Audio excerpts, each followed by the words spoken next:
Dr. Elena Vasquez stood in the center of the massive chamber, trying not to show her nervousness.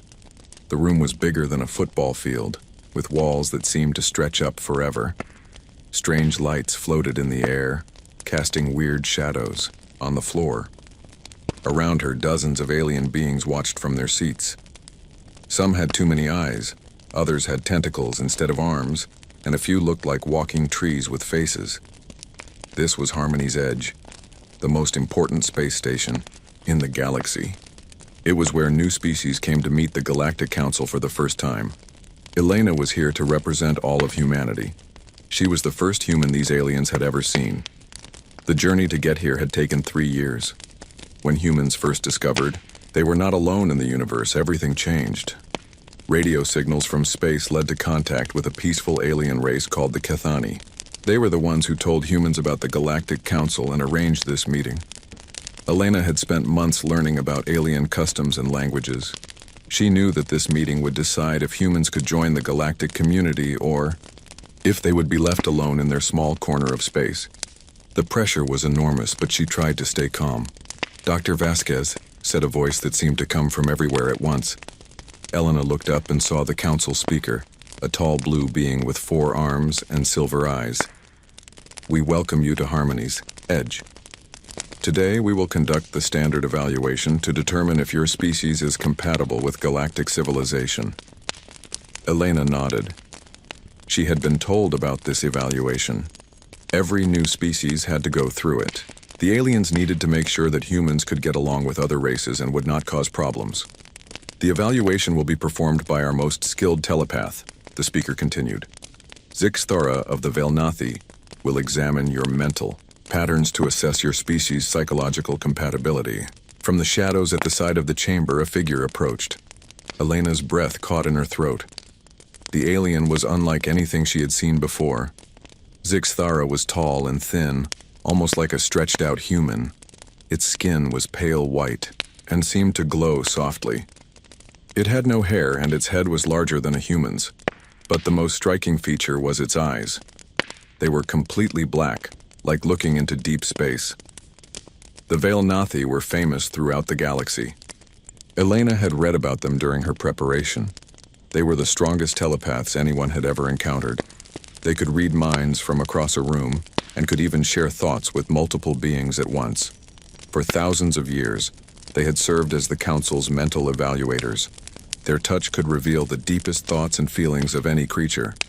"Do not be afraid," Zixthara spoke, but its mouth did not move. The words appeared directly in Elena's mind. The voice was neither male nor female, but something in between. "This process has been performed on over 10,000 species. It is completely safe." Elena tried to relax. Around the chamber, other aliens watched with interest. Some were taking notes on strange devices. Others seemed to be communicating with each other through flashing lights or color changes in their skin. Everyone appeared calm and confident, as if this was just another routine day. Zixthara moved closer. Up close, Elena could see that the alien's skin had tiny patterns on it, like scales or feathers, but so small they were almost invisible. The black eyes seemed to look right through her. "I will need to make physical contact," Zixthara explained in her mind. "A simple touch on your forehead will allow me to examine your mental structure. The process takes only a few seconds." Elena nodded. She had been prepared for this. The Council had explained that physical contact was necessary for the telepathic evaluation. She had practiced staying calm and keeping her thoughts organized. She had been told to think about peaceful things, like Earth's oceans or quiet forests. The chamber fell silent. Even the floating lights seemed to dim slightly. Elena could feel the attention of every alien in the room focused on her and Zixthara. This was the moment that would determine humanity's future. Zixthara raised one long, thin hand. Its fingers were longer than human fingers and ended in what looked like silver tips. The alien moved slowly and carefully, as if performing a sacred ritual. "Think of something that brings you peace," Zixthara's voice whispered in Elena's mind. "Allow your thoughts to flow naturally. Do not resist the connection." Elena thought about her childhood home in Mexico. She remembered sitting in her grandmother's garden, listening to stories about brave heroes and magical adventures. She thought about the smell of flowers and the sound of birds singing in the trees. Zixthara's fingertips touched Elena's forehead. For a moment, nothing happened. Elena felt a slight tingling sensation like a gentle electric current. She kept thinking about peaceful memories just as she had been taught. Then everything went wrong. Zixthara's black eyes suddenly went wide. The alien's mouth opened, and a sound came out that Elena had never heard before.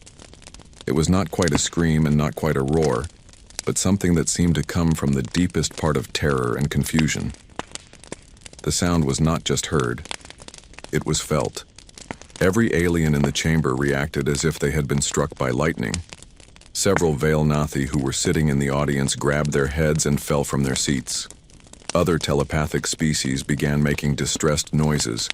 Some aliens started flashing bright colors while others began shaking uncontrollably. Zixthara stumbled backward, its hand still outstretched toward Elena. The alien's glowing skin began to flicker like a broken light. Its legs gave out and it collapsed to the floor, convulsing. Elena stood frozen in shock. She had no idea what was happening. One moment she had been thinking about her grandmother's garden, and the next moment the most powerful telepath in the galaxy was writhing on the floor in apparent agony. "Medical team to the chamber immediately," the council speaker shouted. The blue alien's forearms were moving frantically as it called for help. Strange floating machines rushed into the chamber. They surrounded Zixthara and began scanning the fallen telepath with beams of colored light. Elena could hear urgent voices speaking in languages she did not understand. Security guards approached Elena, but they seemed confused about what to do. She had not moved or done anything aggressive. She had simply stood there while the alien touched her forehead. "What happened?" Elena asked, but no one answered her. The chamber was filled with chaos as medical teams worked on Zixthara and other affected telepaths. Dr. Kethvar, an alien scientist Elena had met earlier, approached her carefully. He looked like a large furry bear with 6 legs and kind eyes. "Dr. Vasquez," he said in accented but clear English, "I need you to remain calm. Something unexpected has occurred during the evaluation. We need to understand what happened before we can proceed." Elena looked down at Zixthara, who was still unconscious and surrounded by medical equipment. "Is it going to be okay? I don't understand what went wrong." "Neither do we," Dr. Kethvar admitted. "In 10,000 evaluations, nothing like this has ever happened. The Veil Nathi are the strongest telepaths in known space. They have touched the minds of creatures from gas giants and beings made of pure energy. But your mind..." He paused, looking troubled. "Your mind did something to Zixthara that we have never seen before." Elena felt a chill run down her spine. She was supposed to represent the best of humanity, to show that her species deserved a place among the stars.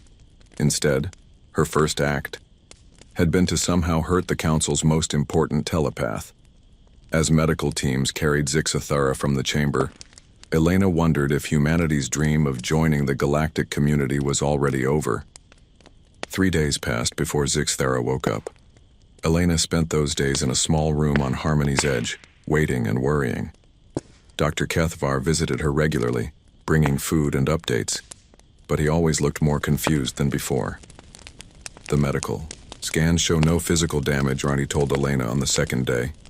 Zixthara's body is perfectly healthy, but the mind, something happened to the mind that we do not understand.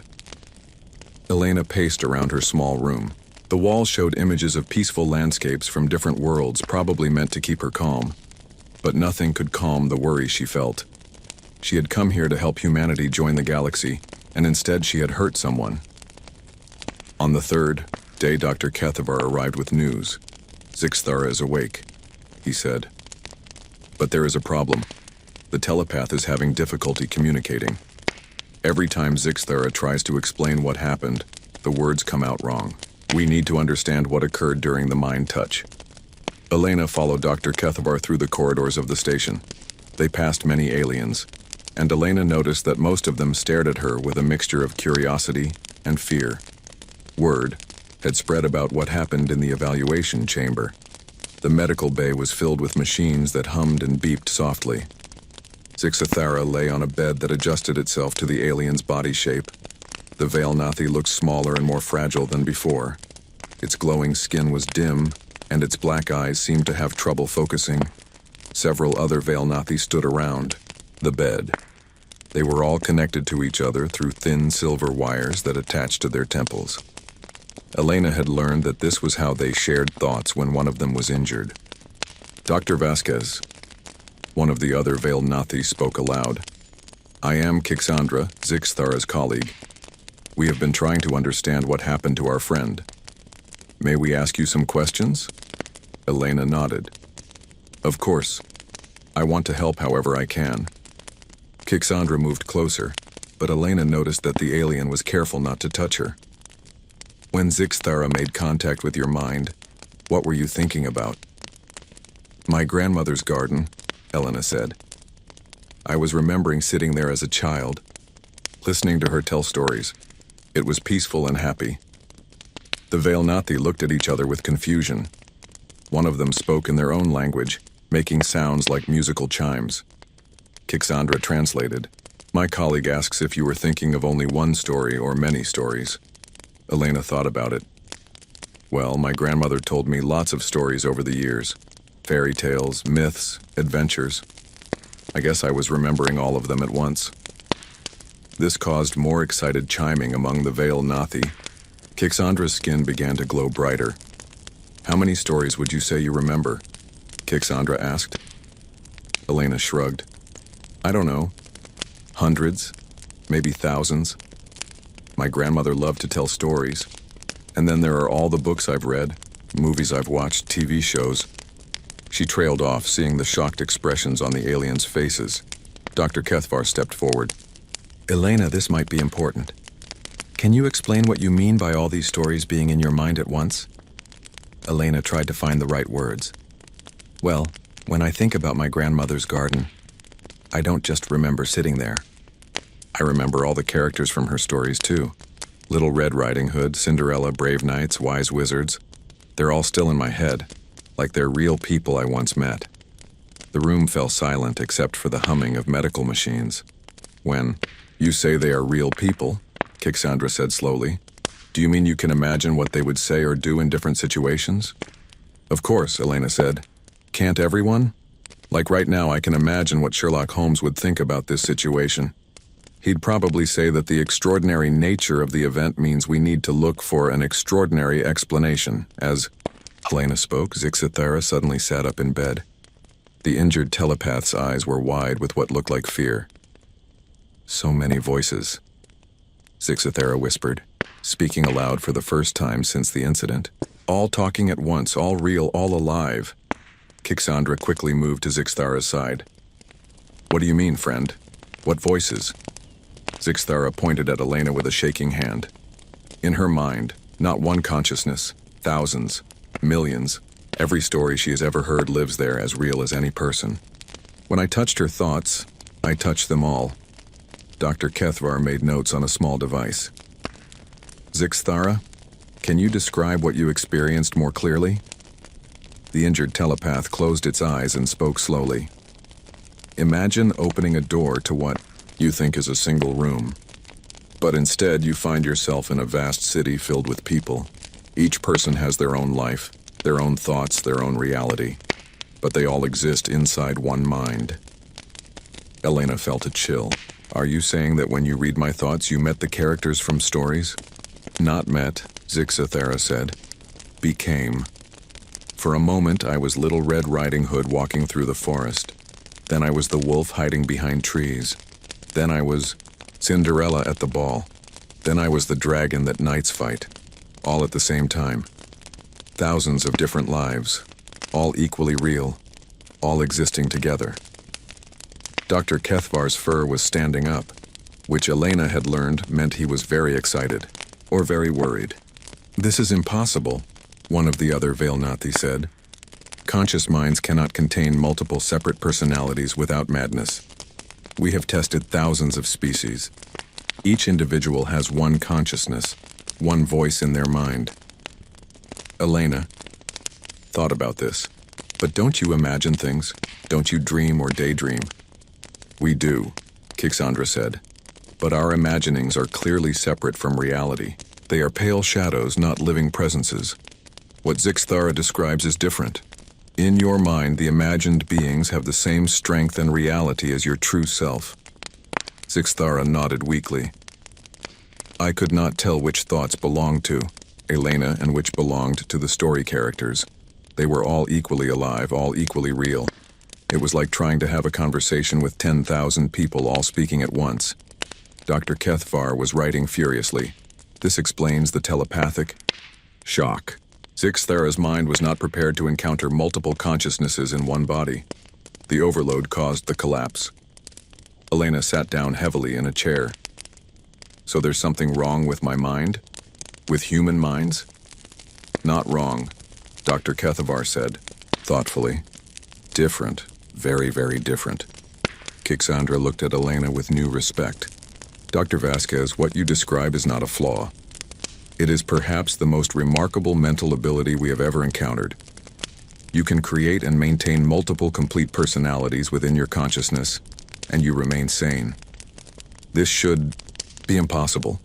Elena thought about all the books she had read, all the movies that had made her cry or laugh, all the characters who felt like old friends. She had never considered it unusual that these fictional people felt real to her. Is this why the council evaluations have never failed before? Elena asked. Because other species don't think the way humans do? Exactly, Dr. Kethvar said. Every other species we have encountered has a single linear consciousness. Their thoughts follow predictable patterns. But humans... He paused, looking amazed. Humans carry entire universes in their minds. Zixthara spoke again, voice stronger. Now, there is something else. When I was connected to Elena's mind, I felt something that frightened me more than the many voices. What? Kixandra asked. The stories were not just memories. They were active, growing, changing. As I watched, new stories were being born, mixing with old ones, creating new possibilities. It was like watching a star being born, but inside a mind. Elena felt a strange pride at this description. That's just how imagination works, isn't it? You take pieces of different stories and mix them together to create new ideas. The aliens looked at each other with expressions Elena was beginning to recognize as awe and fear. Dr. Vasquez, Dr. Kethavar said carefully, I think we need to conduct some more tests. What you have described may change everything we know about consciousness itself. Dr. Kethavar worked with Elena for 2 weeks, running test after test. Each experiment revealed something new and impossible about human consciousness. Elena found herself in laboratories filled with strange machines that could measure thoughts and map the patterns of minds. The results are extraordinary, Dr. Kethavar told the assembled council members. Elena sat beside him in the great chamber, watching dozens of alien faces react to his presentation. Human consciousness operates on principles we have never encountered before. The council speaker leaned forward with interest. Explain these principles, Dr. Kethvar. The bear-like scientist activated a holographic display that showed Elena's brain activity. When we scan Dr. Vasquez's mind during normal thinking, we see not one consciousness but hundreds of active thought streams. Each stream corresponds to a different fictional character or story element that she has absorbed throughout her life. Murmurs of disbelief rippled through the chamber. Some aliens flashed colors of confusion, while others made whistling sounds of amazement. These are not mere memories, Dr. Kethvar continued. They are fully formed personality constructs that can think independently within the human mind. Watch what happens when I ask Dr. Vasquez a simple question. He turned to Elena. What would you do if you were trapped on a desert island? Elena thought for a moment. Well, I would look for fresh water first, like Bear Grylls taught in his survival shows. Then I'd try to build a shelter using techniques I learned from Robinson Crusoe. I might also look for ways to signal for help, like Tom Hanks did in that movie Castaway. The holographic display showed Elena's brain lighting up with dozens of different patterns. Each pattern represented a different source of knowledge, all active at the same time. As you can see, Dr. Kethavar explained, she simultaneously accessed the knowledge and personalities of 3 different fictional sources. Her mind treats these fictional characters as real consultants that she can call upon for advice. An alien that looked like a walking crystal spoke up. "This is impossible. Fictional entities cannot provide real knowledge. They are imagination, not reality." Elena stood up. "But they can provide real knowledge. Everything I know about survival comes from stories I've heard or watched. The fictional characters carry the knowledge that their creators put into them. When I think about Bear Grylls, I access everything I learned from his shows. When I think about Robinson Crusoe, I remember all the survival techniques from that story." Dr. Cathvar nodded. "Humans appear to learn by creating internal models of people and characters. These models then become permanent residents of their consciousness, available for consultation at any time." Another alien, this one resembling a large insect, clicked its mandibles nervously. "How many of these constructs does a typical human mind contain?" Elena shrugged. "I have no idea. I've never counted them. Thousands probably. Maybe tens of thousands. Every book I've read, every movie I've watched, every person I've met, they all leave copies of themselves in my head." The chamber erupted in nervous chatter. Several aliens began communicating rapidly in their own languages. Elena could see fear in many of their expressions. "There is more," Dr. Cathvar announced, raising his voice above the noise. "Dr. Vasquez has demonstrated an ability to consciously control these mental constructs. Show them, Elena." Elena had practiced this over the past few days. She closed her eyes and concentrated. "Right now I'm thinking like Spock from Star Trek. Logic dictates that your fear of human mental abilities is illogical. We mean you no harm." She opened her eyes and smiled. "Now I'm thinking like Captain Kirk. We come in peace, and we want to work together to explore strange new worlds." The brain scanner showed dramatic changes as Elena shifted between different mental patterns. Each fictional character brought its own way of thinking and speaking. "The implications are staggering," Dr. Cathvar said. "Humans can adopt the personality, knowledge, and thinking patterns of any character they have encountered. They are natural shapeshifters of consciousness." The council speaker was quiet for a long moment. "Dr. Cathvar, what does this mean for telepathic species like the Velnathi?" "That is the most disturbing discovery," Dr. Cathvar admitted. "When a telepath attempts to read a human mind, they encounter not one consciousness, but thousands. The telepathic shock can be overwhelming. But we have discovered something even more significant." He activated another holographic display, this one showing Elena's mind interacting with Zixthara's during their original contact. Humans do not just resist telepathic intrusion, they transform it. When Zixthara touched Elena's mind, the humans, fictional constructs began feeding false information to the telepath. Zixthara experienced memories from fairy tales as if they were Elena's real memories. The telepath could not distinguish between Elena's actual experiences and the experiences of fictional characters. Elena felt a chill as she understood what this meant. "Are you saying that when telepaths try to read human minds, we accidentally lie to them?" "Not lie," Dr. Cathvar corrected. "You overwhelm them with information that feels completely real, but comes from fictional sources. A telepath trying to extract the truth from a human mind would encounter thousands of different versions of reality, all equally convincing." The chamber fell silent. Elena could see the aliens processing this information, and many of them looked deeply troubled. An alien that resembled a floating jellyfish spoke in a voice like wind chimes. "If humans can confuse telepaths with fictional realities, what happens when they discover this ability deliberately?" Dr. Cathvar's expression grew serious. "We tested this possibility. Elena, would you demonstrate controlled fictional projection?" Elena nodded. Over the past week, she had learned to consciously direct her mental constructs toward telepathic contact. "I'll need a volunteer telepath." Several Velnathi had been observing from the audience. One of them, not Zixthara, who was still recovering, stepped forward cautiously. "I will attempt contact," the telepath said, "but I will maintain protective barriers." Elena concentrated, thinking about one specific story. "I'm ready." The Velnathi reached out carefully and barely touched Elena's hand. Immediately, the alien's eyes went wide. I see a young woman living in a house with 7 small men who work in a mine. She has skin white as snow and lips red as blood. A wicked queen wants to kill her because a magic mirror says she is the most beautiful in the land. The telepath broke contact, looking confused. But these are not real memories. This is a fictional story. Exactly, Elena said. I was thinking about Snow White. To your telepathic senses, her experiences felt as real as my own memories. The implications hit the chamber like a wave. If humans could feed telepaths fictional information that felt completely real, then telepathic interrogation, mind control, and mental domination, all the tools that many species use to maintain power, would be useless against humans.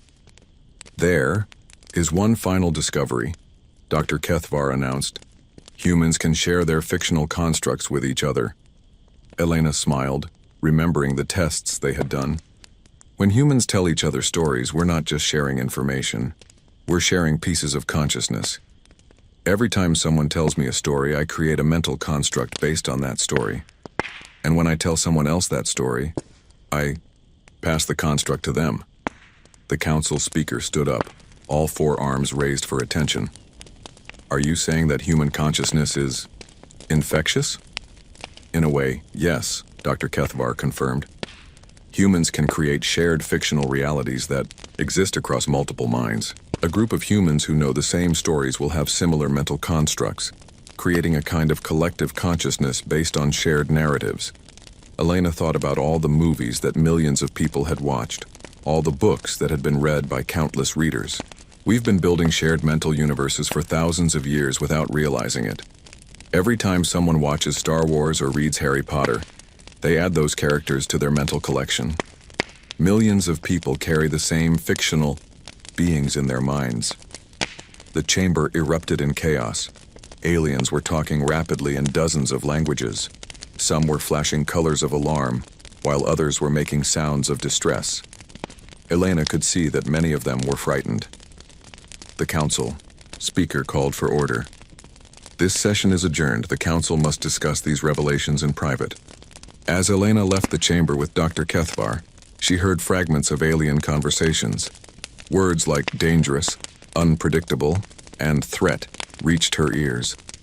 Dr. Kethvar, Elena said quietly, I think we might have made things worse for humanity. The alien scientist looked at her with his kind eyes. Perhaps, Dr. Vasquez, but the truth was going to come out eventually. It is better that we discovered it under controlled conditions. Elena wasn't sure she agreed. She had come to Harmony's Edge to help humanity join the galactic community. Instead, she had revealed that humans possessed mental abilities that could potentially neutralize the power of telepathic species. She wondered if the council would decide that humans were too dangerous to be allowed into galactic civilization. As they walked through the corridors of the station, Elena noticed that other aliens moved away from her, keeping their distance. Word was spreading, and not all of it was good. News of Elena's abilities spread across the galaxy faster than anyone expected. Within days, reports were coming in from human colonies and Earth itself. People everywhere were experimenting with their minds, testing the limits of their imagination. Elena received urgent communications from Earth while she waited for the Council's decision. The messages painted a picture of a species awakening to powers they never knew they possessed. It started with the writers. Dr. Sarah Chen reported from Earth via holographic communication. When news broke about your discovery, science fiction, authors began testing their mental constructs. They found they could make their fictional characters so vivid that telepathic aliens actually believed these characters were real people. Elena watched the recordings with amazement. Writers were demonstrating their abilities on camera, creating fictional scenarios so detailed that alien observers became confused about what was real. The actors came next, Dr. Chen continued. Theater performers and movie actors discovered they could inhabit their roles so completely that telepathic aliens couldn't tell where the actor ended and the character began. A man playing Hamlet became Hamlet in every telepathic sense.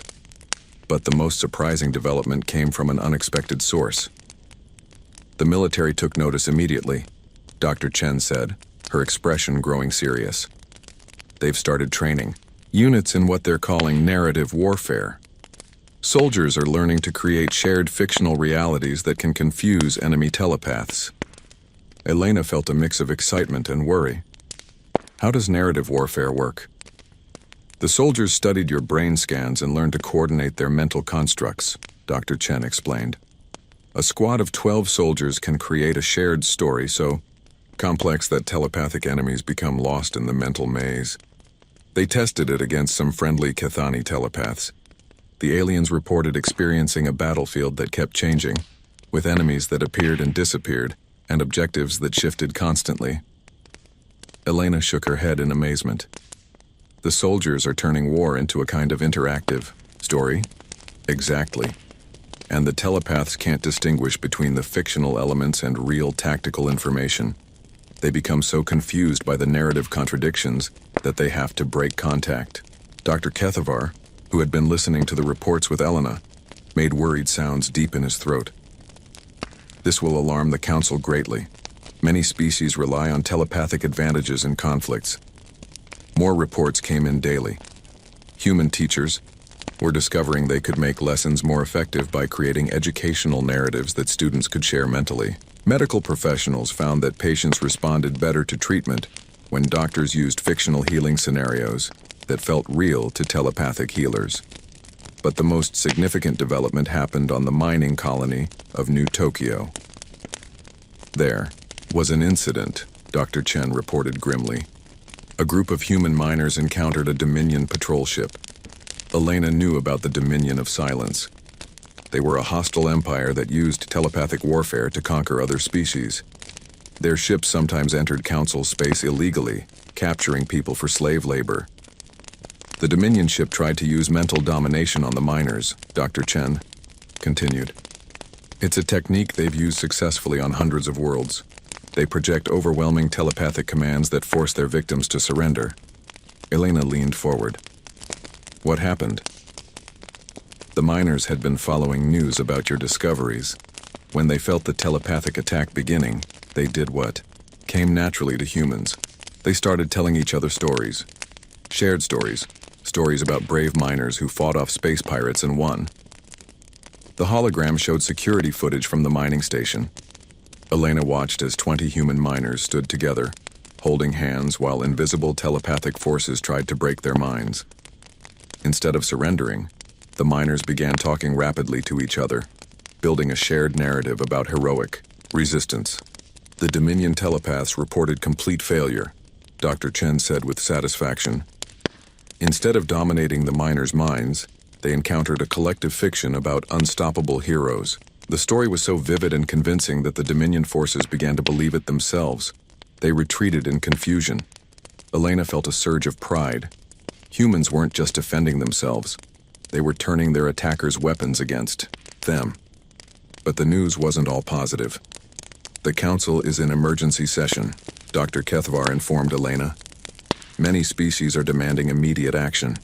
They see humanity as a threat to the telepathic balance of power that has maintained galactic peace for millennia. Elena spent her days in growing tension, knowing that her species' future hung in the balance.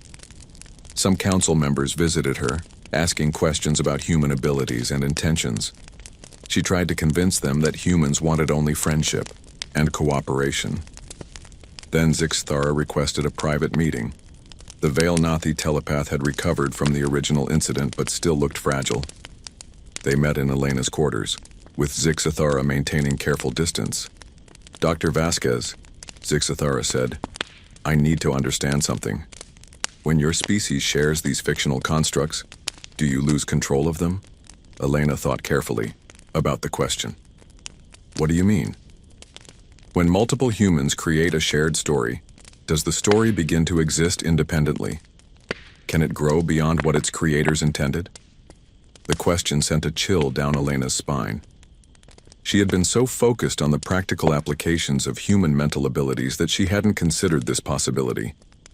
I don't know, Elena admitted. We haven't been doing this long enough to find out.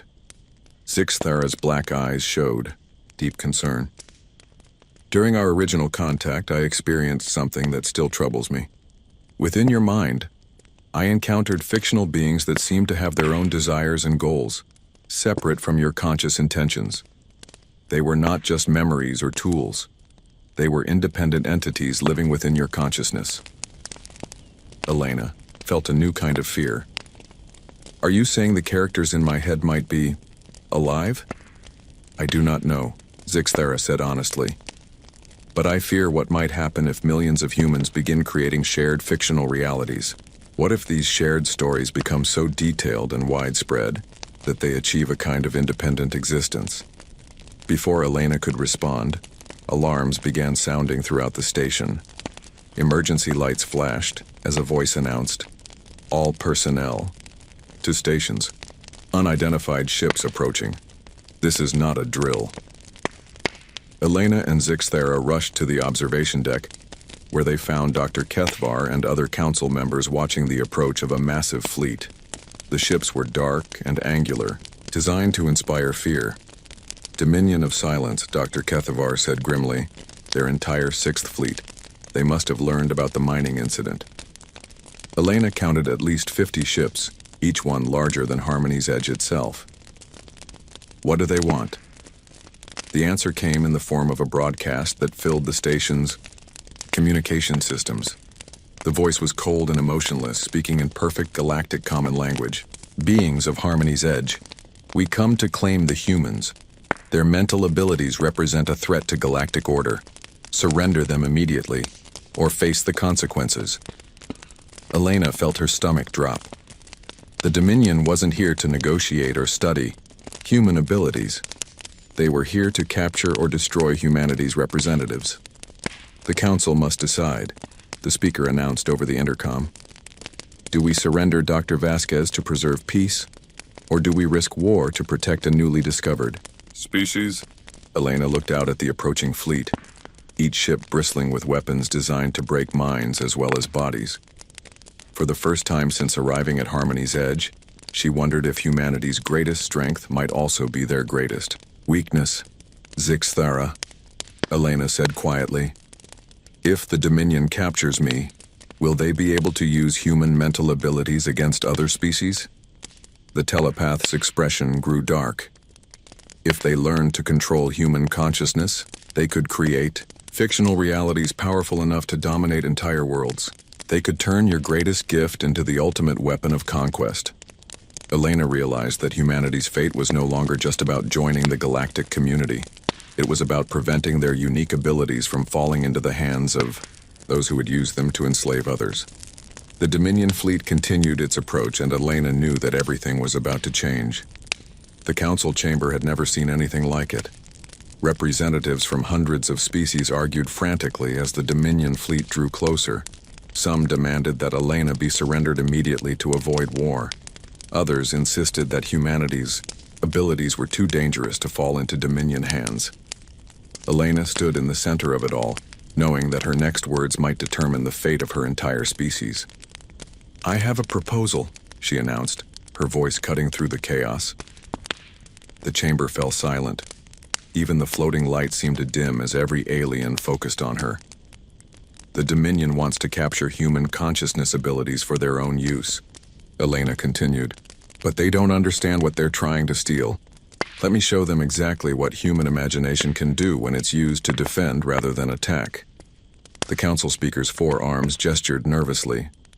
Dr. Vasquez, the Dominion fleet contains over 50 ships with planet-killing telepathic weapons. How could you possibly resist such force? Elena smiled, thinking of all the reports she had received from Earth. By doing what humans do best. By telling a story so big and so powerful that it becomes real enough to change everything. Dr. Kethvar moved closer, his fur standing up with excitement and fear. What do you mean?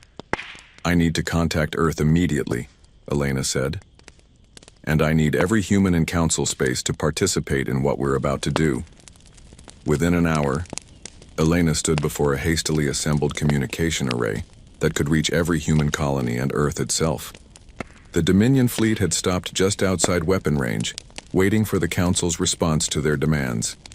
Citizens of humanity, Elena broadcast. This is Dr. Elena Vasquez speaking from Harmony's Edge. We face a crisis that will determine our future among the stars. I need every one of you to do something that may sound impossible, but I believe it's something only humans can achieve. Across human space, millions of people stopped what they were doing to listen. On Earth, in space, stations, on colony worlds, humans gathered around communication devices to hear Elena's words. I need you to imagine with me, Elena continued. Imagine a story so vast and detailed that it becomes a shield around all of humanity. Imagine Earth itself protected by the greatest heroes from every story ever told. Picture Captain Kirk and his crew patrolling our space. See Superman flying between our worlds. Envision Wonder Woman standing guard over our colonies. She paused, feeling the power of collective human imagination beginning to build. But don't just imagine them individually. Imagine them all working together. Every hero from every story, every brave character from every tale, all united to protect humanity from those who would harm us. On the station, telepathic aliens began to react with alarm. The Veil Nathi reported sensing something massive building in the mental space around Earth and the human colonies. Elena continued her broadcast, her voice growing stronger. Think of the Enterprise and the Millennium Falcon flying side by side. Picture Gandalf and Dumbledore casting protective spells around our worlds. See the Justice League and the Avengers working together. Make it real in your minds. Make it so detailed that even you begin to believe it. Across human space, something unprecedented began to happen. Millions of people started adding their own pieces to Elena's narrative. Children contributed their favorite cartoon heroes. Adults added characters from books and movies. Elderly people brought forward heroes from old stories and myths. The collective human imagination began to weave these elements together into a single, massive, shared narrative. On Harmony's edge, alien telepaths were reporting impossible readings. The mental construct that humanity was building together had become so detailed and so widely shared that it was beginning to feel real, even to non-telepathic species. Dr. Vasquez, Zixathara said urgently, "What you are doing, it's working too well. The fictional reality you're creating is becoming so powerful that it might become independent of human control." Elena nodded, having expected this. That's exactly what needs to happen. The Dominion relies on mental domination, but how do you dominate something that exists in the space between reality and fiction? The Dominion fleet had begun moving again, closing in on Harmony's edge. Their telepathic weapons powered up, ready to break the minds of everyone on the station. But as they approached, something impossible appeared between them and their target. The lead Dominion ship suddenly reported contact with what appeared to be a massive space fleet. Ships that looked familiar from human entertainment began materializing around Harmony's edge. The Enterprise, the Millennium Falcon, Star Destroyers, Battle Stars, dozens of vessels from human fiction appeared to defend the station. Impossible, the Dominion commander broadcast. These ships do not exist. They are from human entertainment programs. Elena's voice reached across space, carried by the collective power of human imagination. That's where you're wrong. They exist because we believe in them. They're real because millions of humans have made them real. The Dominion forces tried to push through the fictional fleet, but their telepaths encountered something they had never faced before. Instead of minds to dominate, they found themselves in contact with shared human narratives so complex and detailed that they couldn't distinguish between real and fictional elements. When Dominion telepaths tried to attack Elena's mind directly, they instead encountered Captain Picard's calm wisdom, Yoda's ancient knowledge, and Harry Potter's courage all at once. The fictional characters didn't just resist the mental assault, they transformed it into part of their own stories. "This is Captain Kirk," Elena said, her voice carrying the authority of the fictional character as millions of humans imagined him speaking. "We are Starfleet, and we don't surrender to bullies." The collective human narrative had become so powerful that even Elena was no longer sure where her own consciousness ended and the shared fictional reality began. She found herself thinking with the voices of 1,000 heroes, speaking with their combined wisdom and courage. The Dominion fleet found itself engaged in a battle that followed no rules they understood. Their weapons worked perfectly on the fictional ships, destroying them completely. But every destroyed vessel was immediately replaced by another, as millions of human minds continued feeding the narrative. Worse, the fictional characters began to affect Dominion thinking. Telepaths who tried to penetrate the human defense found themselves accidentally absorbing parts of the stories. Dominion soldiers began questioning their orders, influenced by heroes who always stood up to tyranny. "Retreat," the Dominion commander finally ordered. "This is not a battle we can win. The humans have weaponized chaos itself." As the Dominion fleet withdrew in confusion, Elena felt the shared human narrative beginning to settle into something more stable. The fictional fleet remained visible to telepathic senses, but it no longer felt like it might spiral out of control. "Dr. Vasquez," the council speaker said in amazement, "how did you know that would work?" Elena smiled, feeling exhausted but triumphant. "Because I finally understood what makes humans special. We don't just imagine things. We make our imagination real enough to touch other minds. We've been doing it for thousands of years through stories, myths, and legends. Today, we just did it on a galactic scale." Zixthera approached carefully, still awed by what had happened. "The collective narrative you created, it's still there. Millions of humans are maintaining it together. You've created a shared consciousness based on fictional heroes." Elena nodded. "And as long as humans continue to believe in heroes, in justice, and standing up to bullies, that shared consciousness will protect us. We've turned our greatest strength, our ability to make fiction feel real, into our greatest defense." Dr. Kethvar was recording everything, his scientific mind racing to understand the implications. "You've changed the fundamental nature of consciousness itself. You've proven that shared belief can create its own reality."